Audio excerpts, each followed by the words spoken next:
Welcome back to the Open Mic Broadcast Network. It is this time of year where basketballs are all over the place, and the best person to help us keep up with all this March Madness is none other than Coach Van Pettaway. Coach, how you doing today, sir? I'm doing great.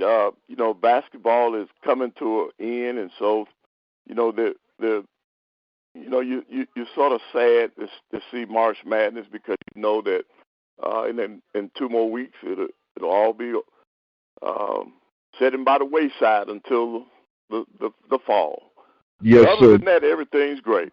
Well, the thing about it, Coach, these seasons seem to never end. Just as soon as you get started to put up the gear, it's time to put it back out and get started all over again. And speaking of putting up the gear, Grambling State Tigers had a rough spiel on Monday night against the Warhawks, which was the last SWAC team standing for WNIT representation. I thought they would have been able to do a little bit better, being that they were in their home state, like 32 miles from home, but it was just a little bit, the Warhawks were a little bit too much for them on Monday. Right, but still, that that's a testament to what Grambling has done all year, and they fought, and then you got to remember now, first-time coach, so they did a good job. Yes, sir. But Louisiana Monroe put it on them pretty good, 102-76. But I still like what first-year coach did at Grambling State. So. Oh, absolutely. And it's nothing. Well, you could say once upon a time you could deal from that, but with the portal these days, it's no telling what you're going to have to try to replace and maintain and everything else. So we'll see what the end's going to be when it comes to the off-season actions. Right, and that's the big thing that the new thing that's happening now. You already got over 500 kids in the portal, and I've already been told that there are several members from the SWAC institutions that have jumped into the portal, and that portal could be a good thing, but at the same time, some of these kids that jump in that portal, they never find a landing spot. And that's sad. Mm-hmm. Now, I think I may have had this discussion with you before. If you have a kid that you're coaching and they decide to jump into the portal and say they don't have any takers, are you willing to take them back, or would you be like, well, you want to leave, just stay on out there? Well, I think you have to take it a case-by-case basis. What was that kid's attitude during the entire year? And most of the time, now if I end up replacing him, it's over with. It's over with. If I replace that kid, it's over with. But some coaches will allow that kid to walk on. Other people will just say, no, that's it. You jumped out there, you're on your own. So you have to be careful when you do things like that. And it's just sad that every year you have to recruit your own players again. And I think that's the most difficult thing. And it's new. Coaches are still trying to figure this thing out. So, coaches are going to have different philosophies on it. And, right. That's just the sad part about the time that we're in right now. Well, let me ask you this, Coach. With the time that we're in right now, based on your coaching style and preference, A, do you think you could adjust in today's game? And B, would you want to be coaching in today's game? Well, yeah, I would, because, basketball is still, once you get it on the floor, it's still the same. It's still the same. You're competing. You're still trying to mold and shape these young athletes. I know I could still do it even in today's climate. It's just that you're spending more time. It takes more of your time than it did before, because normally when the season's over with, all you had to do is go hit the recruiting trail. But now you better start at home first, talking and making sure that you got enough kids coming back on your own roster before you jump out there recruiting. Mm-hmm. It's still a great time for basketball. Yes, sir. And it's a unique time and a creative time, I would imagine. Not just basketball, but any sport today. The dynamics are so different. And I just want to look into your crystal ball, sir. And if you're in the circuit today, how do you recruit? I know you got to recruit twice. You got to recruit what you have and then bring into the fold. And how would you recruit with the availabilities of options today? Well, the thing you got to be careful about now, just because uh, a kid is in the portal, I'm not so sure that I would lean heavily on that portal. I would treat the portal just like junior college recruiting. You only maybe get one or two guys like that. I think you build a solid program with high school kids. You got to have that continuity in your program. So I'd rather have a 4 years a 4-year senior out there on the floor. And then as we look at what's happening in today's game, and you look at the final 16, the teams that seem to be doing the best are the ones who have experienced players. If you notice, all of the teams that built their rosters on one and done, they play one game and they're done. They're sitting at home. Mm-hmm. The teams that have advanced are the ones who have veteran rosters. So I think personally for me, my philosophy wouldn't change with that. Even when I coached, I did not heavily recruit JUCOs. You just do a specific need. When I know that I need help at a specific position, then I would look for that more experienced person. But to have a solid program, you need continuity, and the high school kids will still come into play if I was still coaching today. Well, the thing about that is that the players have become so impatient today. If they feel like they're a little bit better than what they actually are, then they become unnerved and unsettled, I should say, and they jump into the portal. So it's almost like it's a dog chasing his tail. Right, it is, and that's what's sad about athletics now, not just basketball, because in all sports the same thing is happening. But you see it more in basketball and football, where these kids, as soon as they face a little adversity, they're out. Now is the portal, whereas before, when you face adversity, it was not as easy to jump. And I think the NCAA has realized that they've got to do something about that. And what they're doing now, they're working to give a kid an opportunity to transfer only one time. So they're looking at it. They're trying to close that loophole, but it's not there yet.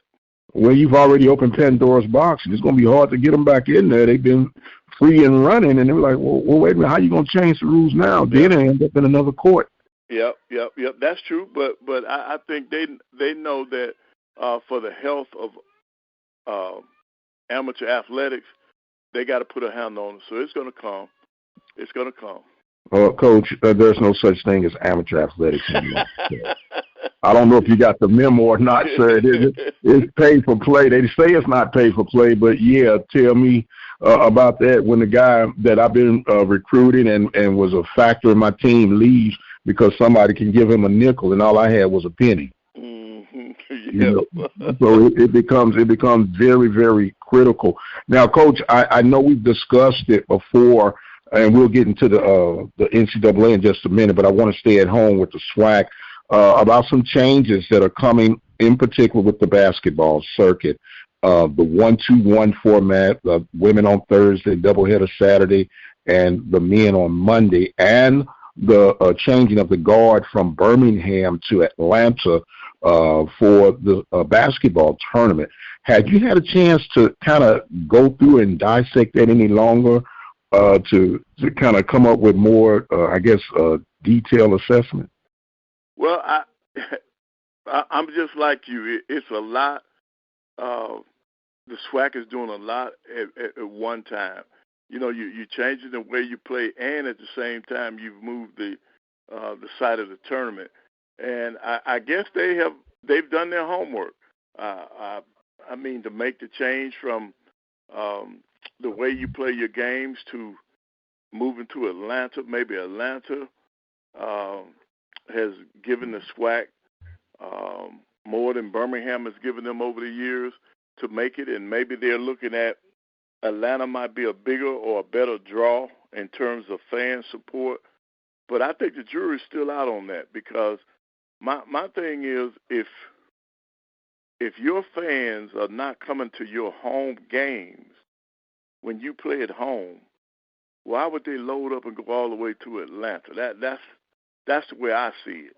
Now, I think that the different alums in the Atlanta area, some of those people will come out and support their teams because they haven't now had an opportunity to see them. But is that enough to really sustain the tournament? So we'll just have to see. We'll just have to see if that's going to work. My answer to that would be that maybe in the eyes of some that Atlanta is a more desirable destination than Birmingham. Right. I don't know. That's the only thing I can see. That and the fact that maybe Atlanta has offered the SWAC more incentives to be there. Mm-hmm. Mm-hmm. Well, there's an old saying that all money's not good money. Yep. Yeah. Absolutely. And so we, like I said, don't know the full details on that. Maybe we can dig a little deeper as time goes along. But the thing that really and truly that's been grabbing my mind more so than the move to Atlanta is this 1-2-1 format and how they could really get it off. And I know they're not looking from my perspective. I'm looking as a broadcaster, as knowing how challenging it can be sometimes to line up or have athletic departments line up with local radio stations or streaming networks, whatever they're doing, to provide these game coverage. And I know we talked about they're going to be more simulcast when people can't make those extended road trips, but I don't know if they've really truly counted up the costs with making that decision. Right, because there's going to be another cost, because that's when you look at all your game day workers, that's an additional cost for each institution to add another game day experience in there, as some of them are saying. So I think a lot of the other conferences have this format, and I guess they're just trying to keep up with the Joneses. Okay, well, they say to thy own self be true, but if you want to keep up with them, then go ahead and keep up with them, and hopefully all things will work out for the end, because already the attendance has been fractured as far as being truly able to maximize the seating capacities of our venues. I know that people think that big is better, but in the case of basketball and even football, I think a more cozy confine is a bit more intimidating and electrifying for everyone, for the home team and the visiting team. The dynamics of making it a must-attend event, but usually when people, oh man, there are plenty of tickets, we ain't have to wait. But if you make this a limited resource that people got to get their tickets often and early, I think you can create more of a desirable product with that being the case. I look at Mississippi Valley. I love the way they revamped that gymnasium and the seating capacity. And I know that people give Bethune-Cookman a hard time because maybe the age of their facility. But I think those are the good sizes, man, to create that electric atmosphere with what we're dealing with in attendance. Right, but here's the thing with that. This is what I looked at. I looked at all of our Thursday night football games that were played. Now, football is the driving force in this conference.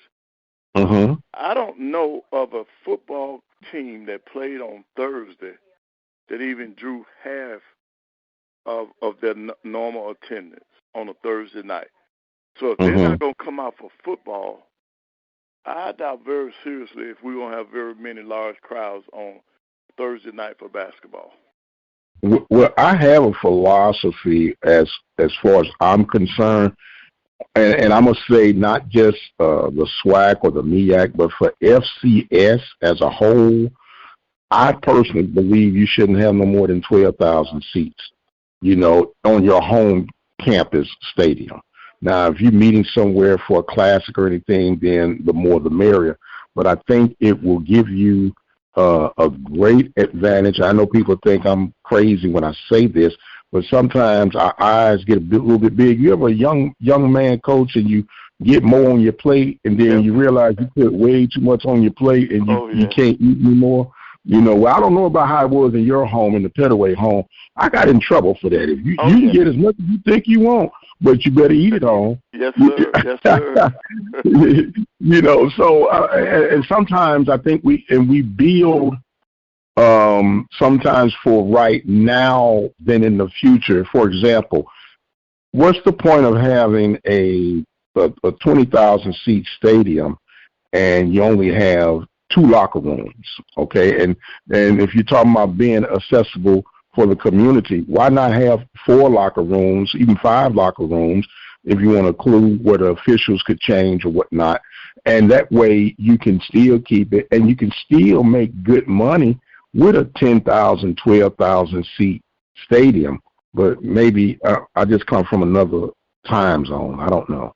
No. I think that's happening. Like here in Huntsville, we partner with the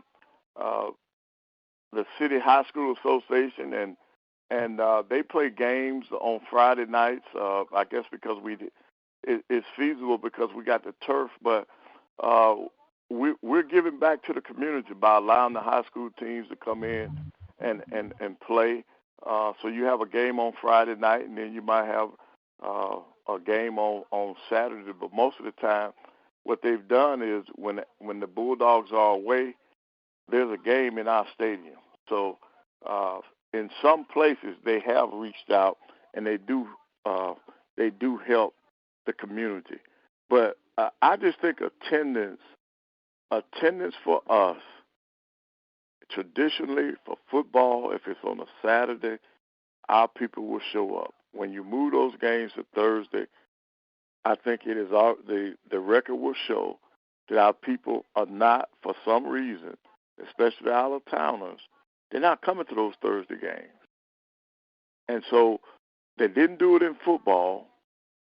You already shown the SWAC has pulled down the attendance rates now, so I can't give you specifics. But if I remember correctly, Southern, Jackson State were leading the SWAC in attendance in basketball. But Thursdays, I think it's going to be a problem until it catches on. Now, yes, I think when Jackson State plays at home, I think their women will draw. I think when Grambling plays at home, I think their women will draw. I think when Bethune-Cookman, because of the intimate nature of that campus, I think when their women play at home on a Thursday, I think they'll draw. Maybe Southern's women will have a decent crowd. But in some of these places, you're going to be able to hear yourself talk when the women are playing. And I wonder, would that create more damage than good? I understand the will of trying to, create a platform for the women to shine, but could this backfire? Well, yes, and I think what it's going to do is going to put more onus on the different athletic departments to promote basketball now, because you've got to do something. You got to get the word out so that people will come out to these games, and this is where you got to be more creative. Maybe these are the games where you do more for the community. You do giveaways. I think you got to have some kind of. I think you got to have some kind of promotion for those Thursday night games to make sure that those ladies aren't in there by themselves. So it goes back on the athletic department. Right. Well, what we consider marketing these days are heavily relying on social media, and that is great for reach, but you still have some old test and tried methods that still work, such as flyers and even radio and even local television, if you can, to get the word out there for marketing purposes. And believe it or not, the old newspaper still works, you know. So, well, see, Doc, I'm gonna tell you something. Some of the old methods are the best methods. You mentioned radio. We had 3 stations in this city that I partnered with to help get the word out. They did different contests. They did ticket giveaways. They got the word out to the community about basketball games, and I think the barber shops. We did all of that to ensure that the word was out, and it really helped us because when I coached at Alabama A&M, we were either 1 or 2 every year in attendance because and these are the things that I did on a yearly basis. The method was the same. The flyers you're talking about, you don't even see. I know here in Huntsville, I don't see it anymore.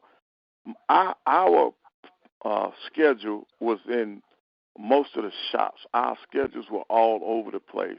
The postal schedule is what I'm talking about. And then, of course, the little pocket schedule. We engaged the different elementary and middle schools to go out and talk to those kids and let them know, hey, this is Alabama A&M. And those kids would come, and, of course, if the kids came, the parents had to bring them. So there was always a method or a way of getting it out, and that was just a part of my DNA. I did that. The school didn't have to do that. Van Pettaway did that because it was my team. It was my program, and I wanted people to know who we were and what we were about. Come on out, family atmosphere, and let's have a good time.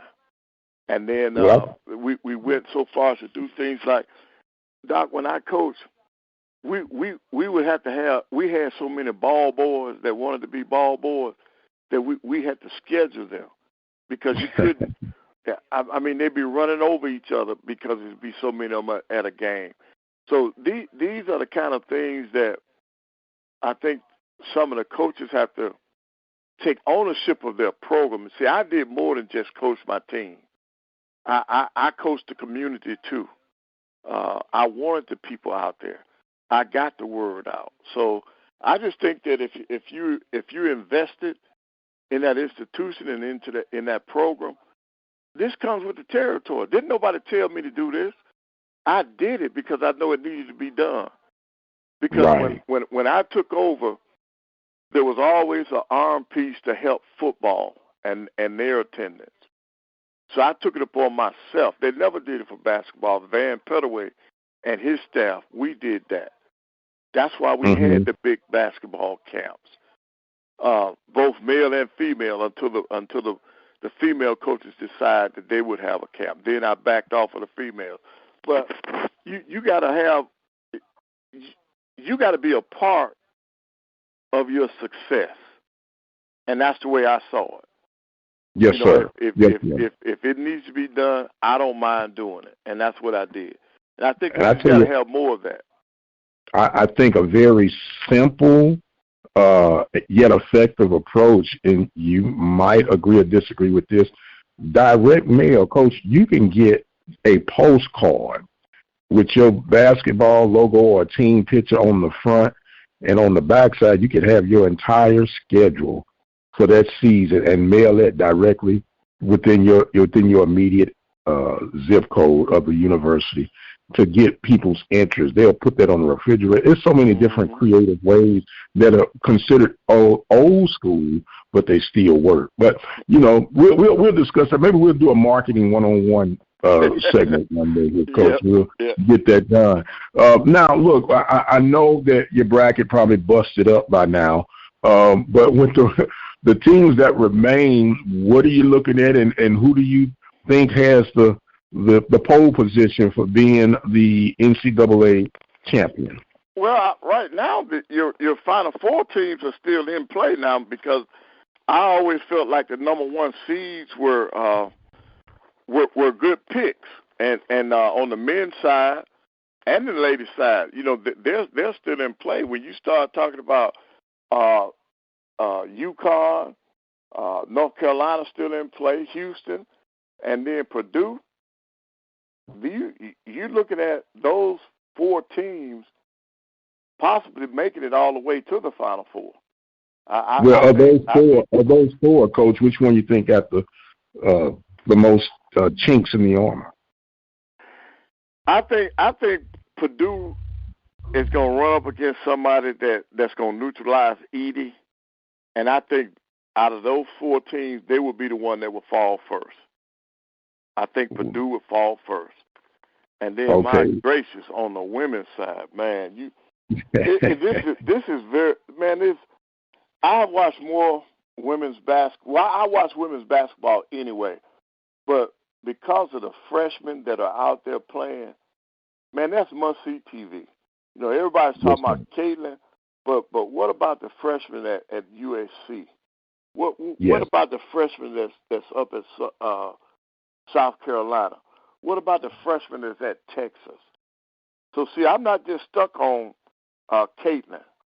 There's some great basketball. And the young lady from Texas, the Moore kid, that's one of my former players' daughter, Nigel Moore out of New Jersey.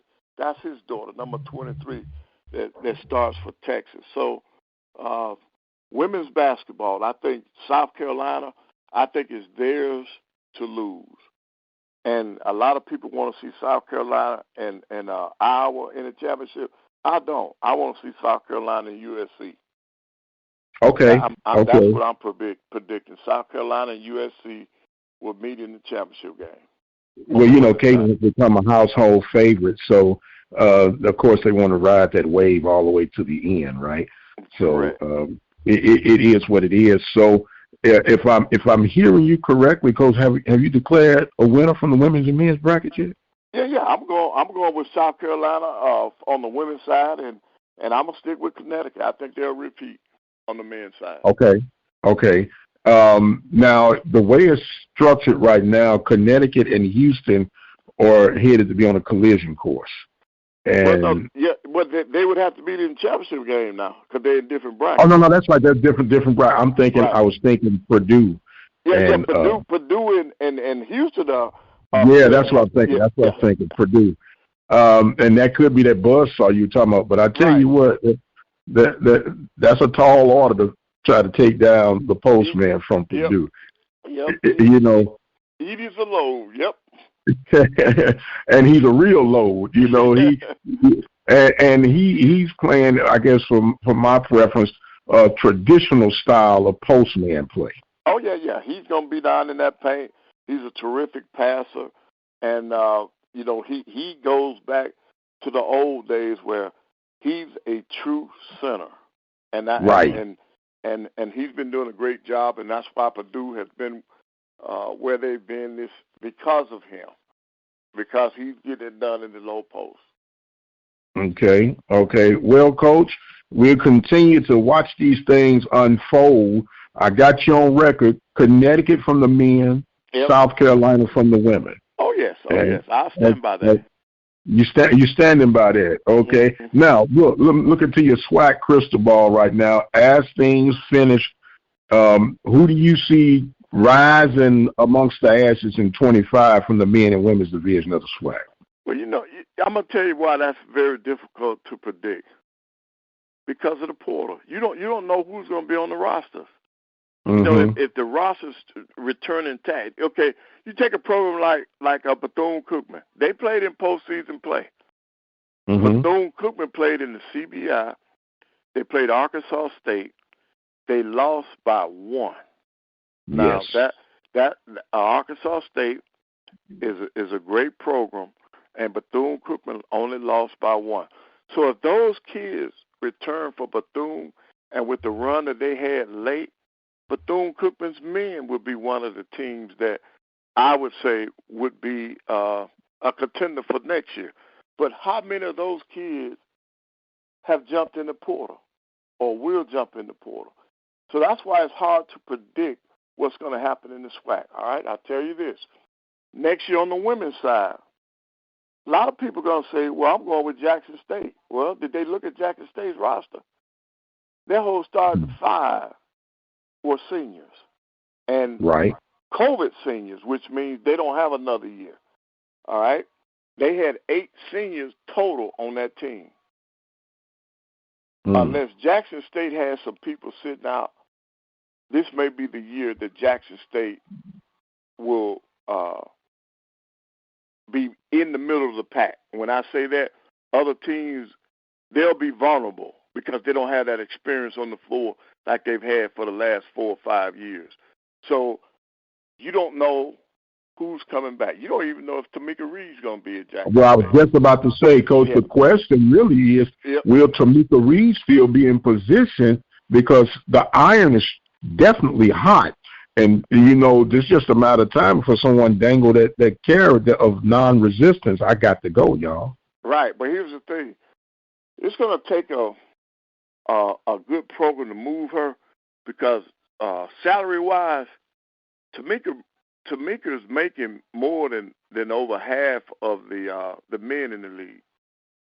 Her salary right now at Jackson State probably puts her in the top 4 in the SWAC conference, and that's on the men's side. So it's going to take the right program to move her. And I think that's part of the reason why she has not jumped ship yet, because she doesn't have to. She doesn't have to be in a hurry. You know, she can take her time and pick what's good for her. And then you come to a place like Alabama A&M. They're looking for a new coach on the women's side. And as of yesterday, their top 4 players have jumped in the portal. Wow. Leah Wilson, all SWAC, Simmons, the freshman of the year, she's jumped in the portal, and then of course Burgeon, who is would be a senior next year. All 4 of those ladies have jumped in the portal because you got a coaching change. So yeah, well, there's also a coaching change from FAMU on the men's side too. Right.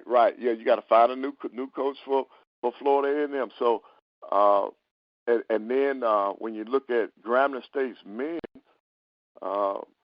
Dante Jackson is a hot commodity. The rumor is there are other schools out there looking at him. So will he be in place? So that's why it's too early to make a prediction about next year. I think we got to go another month or so and see how things work out. Our coach is going to be in the same place. I think we'll know in another month. With some of these kids who have jumped in the portal, will they get the right feel? Some of those kids may return to their original institutions. So making a prediction this early, I think, is too tough. Okay, fair enough. So I'll give you another 30 days.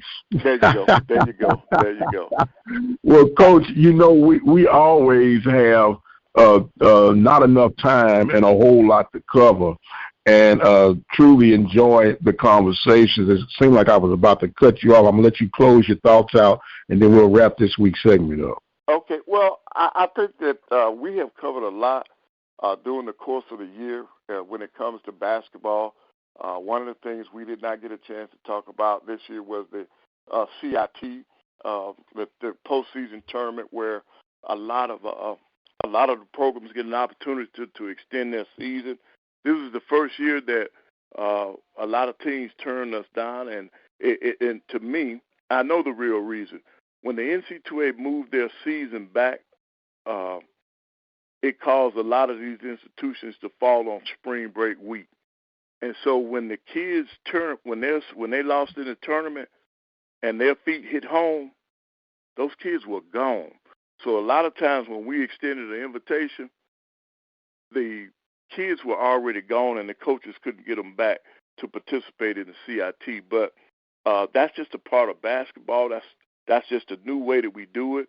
And then we stayed on top of it, Doc, because of your platform. You're able to get the word out about all these different things, and I want to encourage you to continue doing what you're doing. Stay on your assignment, because you have been given that assignment, and you have accepted it, and things are going well, and I just want to continue to encourage you, and I'm just happy that you chose me to be a part of it, and I enjoy it.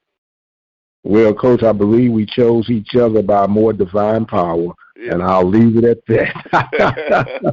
But we definitely appreciate you, sir. He is our guru basketball expert, Coach Van Pettaway. I am the radio guy, Dr. Mike Prince. Want to remind you guys that you can follow me on X at The Mike Prince Show. Subscribe to our YouTube channel at the Open Mic Broadcast Network.